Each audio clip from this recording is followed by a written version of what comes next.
Now, I want to show you some footage from earlier today of hundreds of immigrants crossing illegally into Eagle Pass, Texas. That Del Rio sector has had around 400,000. Just think about that number, 400,000 illegal immigrants crossed since October, Douglas. That's just incredible numbers. That's more than the population of Cleveland since October. Mm. You've written about how the Democrats have moved from worrying about illegal immigration to encouraging it.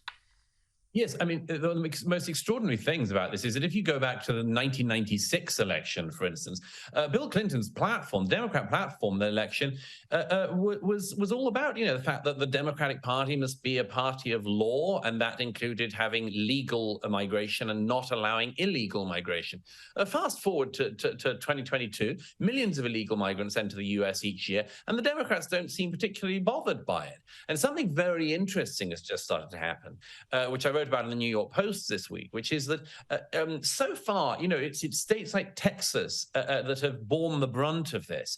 And so the governor of Texas has recently started busing illegal migrants to other cities, including so-called sanctuary cities, where left-wing politicians in New York and Washington talk about, sort of love is love, no human is illegal, and so on. And New York has had 4,000 migrants sent from Texas in recent months and is buckling. The city's provisions for this are buckling under the strain.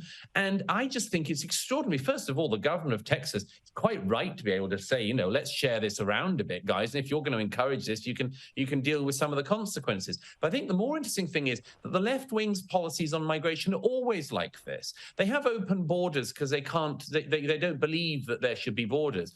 But then, at some point, somebody has to deal with the consequences of that. For instance, of having millions of people who are effectively living in the black economy, or who are going to put a strain on housing provisions that are already strained. So it's a really interesting example. This is happening in New York and Washington. That part of the left is getting close of the reality that it has been wishing on everyone else.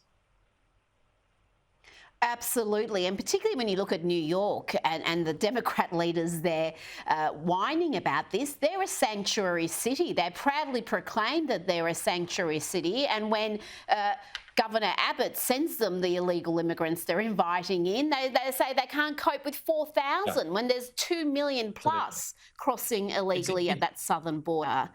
Incredible stuff. Douglas Murray, thank you so much. Great pleasure.